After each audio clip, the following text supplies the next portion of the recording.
Good day everyone, welcome to this video. Today we have a review of the H8K3 flying boat. This is a plane that I've been eagerly awaiting to do a review on, so I bought it in the last sale. And there's a reason why I'm eagerly awaiting to do a review on this one. Because I have no idea why it costs what it does, it's only rank 2, and most importantly, it's 4.0. So, let's get into it. The H8K3 doesn't really change much from the regular tech tree H8K2. The only real differences of note is you don't have to grind the green camouflage, so that's something, and these floats retract. That's pretty much it. They share everything apart from that. This does mean that this aircraft is faster than the tech tree H8K2, but not by a huge amount. The one redeeming factor of this thing, though, that is actually better than the H8K2, although the H8K2 was not lacking in this department, is climb rate. Now, I know that's something you might not expect from an aircraft like this, but climb rate is actually important when it comes to this aircraft, because the bomb load on this thing isn't great. The gunners are 50-50 in my experience, and whilst they are cannon, they are very low velocity. But the bomb load isn't very good, and the reason why I say that is because it can only take out one base, and for something that's classed as a long-range bomber, also known as a heavy bomber, it just doesn't have the payload to really do a lot. And of course, this aircraft wasn't really intended for huge amounts of bombing, but you get my point. It's the fact that this aircraft is obviously a bomber and costs what it does.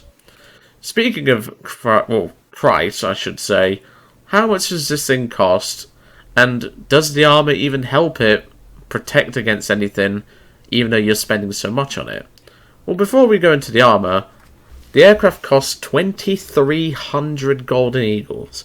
That's more than some rank 3s and almost as much as a couple of rank 4s. That's a lot to really put it into mind. And you've got to remember that something like the Japanese F4U-1A Corsair is pretty much half the price of that. And I'm sorry, but as fun as this thing can be for a bit of memeing, it's just not worth the investment. As we'll go over the armor though, being Japanese, it's not exactly a high priority. This thing was more focused on range, with most of the steel plates around the aircraft being 5mm thick, and the only decent protection being for the rear gunner, which is 20mm. But if we look, the gunner only really has the 20mm as a shield, because the rest of him is easily shot at. And trust me, people know where to shoot this damn thing, it's not hard. Anyway, let's cover the gunners. So as I said, the 20mm cannons are low velocity. They don't have a huge amount of ammo, and they burn through it relatively quickly. But these are the same guns as on the very early A6M0s. This is, let's just say this isn't exactly the best. Like, it's an okay cannon once you get your shots on, but otherwise it's not great. And with it being low velocity, it's not amazing. So where are the cannons located? Well, you've got one in the nose, you have two in the side here, you have one in this dorsal turret, and you have one in the tail turret. The rest of the guns on board this aircraft are 7.7 Type 92s, two of which are located in the cabin area, two of which are located in this upper wing spar area, and the other one is located just down here near the tail. Not exactly amazing in terms of machine guns, but the cannons can definitely do some work if you learn the velocity. But to say you could just pop a talisman on the H8K2, which I will demonstrate now, just to give you an idea of how cheaper it is. So if we go to the H8K2 and we look at the talisman, it is 640 golden eagles. And if you want to grind out the green skin, which I have done, which I will demonstrate, it only takes 13 tons. Obviously, I did this back in the day when it was ground targets, so that's why the tonnage is a little bit off. But you can get the exact same skin. The only reason why you'd want the H8K3 is for the retractable floats and a bit better top speed. That is it. Otherwise, these aircraft are exactly the same.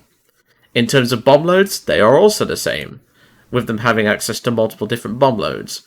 Now, there is something you need to know about this before I continue, and that is the 800 kilogram bombs, which are the bombs you should be maining. Do not use these ones. These only have 30 kilograms of explosive. These ones, though, have 429, which are more than enough to kill a base on pretty much any map as long as you drop the both of them, which you do anyway, because this aircraft drops them at the same time. If you want something a little bit more versatile for, like, after you've done your first run and maybe the enemy team is pretty much dead, the 8 250 kilogram bombs can definitely be an option. So, do make sure to consider that one. But otherwise, you're never going to use this payload, and the torpedoes, whilst they can come in handy in naval, why the hell would you use something this large, is all I'm asking. But overall, I just can't see the reason to really buy this aircraft. Like, it can obviously bring something to the table, but the problem is the H8K3 does exactly the same thing, and it's almost 4 times cheaper. So if you really want to fly this thing, just pop a talisman on this one. But anyway, I'm going to jump into the gameplay now. I hope you'll at least see what I mean about the cannons in the gameplay, and I will see you all on the next one. There is one enemy bomber over there I can see. Might go for it after we get rid of our bombs. Could even do it before, depending on what it is. Fighting the Americans, the Germans, the French, and the Swedes. If it's anything Swedish, I'm not going near it. B-25. That's tempting. That's tempting. Wyverns took out that base, so that's good. I've climbed up a bit just to give myself a bit more security, but I don't think it's going to be too important. Lots of enemy aircraft down low. There is another plane over there I could probably go for.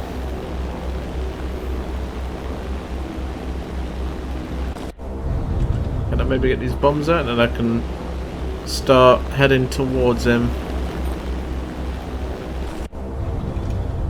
I'm using the 2 800 kilo bombs with 429 kilograms of explosive. This just insta-kills a base, so yeah. It just guarantees a base kill, pretty much. In 5-0 matches, you might not get it, it depends.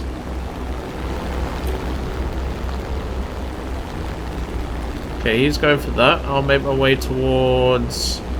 Oh, hello, we've got something more important. This thing does handle very well for its size, but it's still a big girl at the end of the day. B-26 Marauder, I'm not worried about that. I am worried about the Yak-3 and the P-38 though.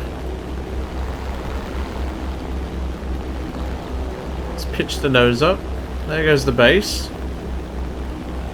The problem is with this thing is that you just can't, like, you can do shit like this, which I'm about to do, but is it reliable?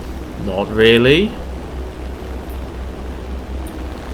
I mean, it is maneuverable, so I've got to give it that. Okay, watching the Yak. You've got to be careful with the wings if you're doing shit like this. See, extreme overload, you gotta be careful, and obviously I don't have my keybinds set to be doing shit like this anyway. I'm just doing this for the fun of it. Because what else am I gonna do? Go back to base, rearm, and sit with my thumb up my arse? Yeah, not really. Okay, he's going for that. Pyramidsk is coming towards us.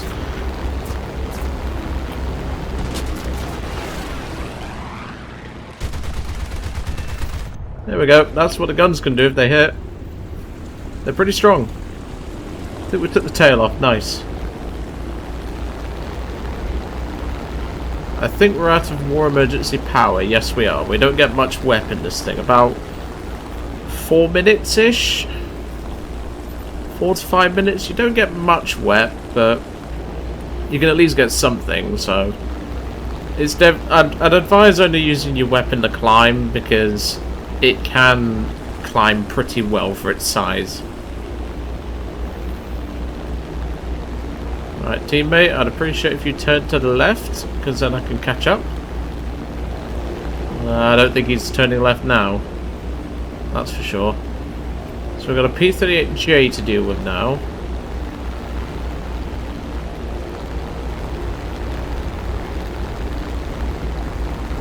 Let's see if we can cut inside of him. Got the flaps.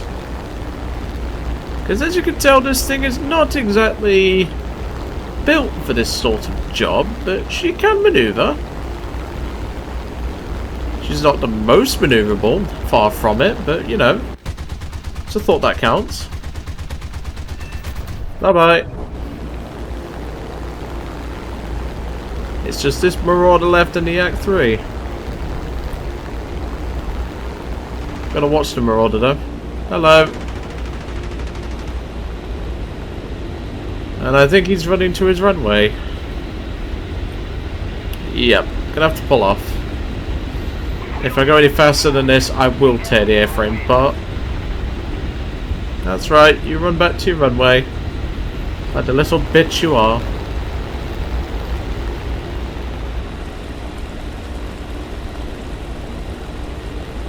Well, I mean, these have had a decent run so far. We've got a... The only thing I've got to watch is the front turret, because it doesn't have a lot of ammo. But to be fair, it's the tail gun and the dorsal gun we need to be more aware of, because we've used them more. But we've only needed a short burst on target. The problem isn't the guns, it's just they're a bit... Like, they can be a bit hard to lead if you're not used to it. The Act 3 is taking a head-on. What's over there? A whirlwind. Okay, we're definitely going to have to go and give that guy a hand. With the B-26 returning to base anyway, I think I'm just going to head towards the Act 3. And if I can't get rid of him, then... Oh, reduce speed warning. Probably RTB and then grab some more bombs, kill another base, and maybe try to hunt the B-26 later. It's going to be interesting to see what the Yak 3 does here, though, because it's very maneuverable, but at the same time, it doesn't have a lot of ammunition. So will he try and burn some of his ammo on me, because this thing is quite durable?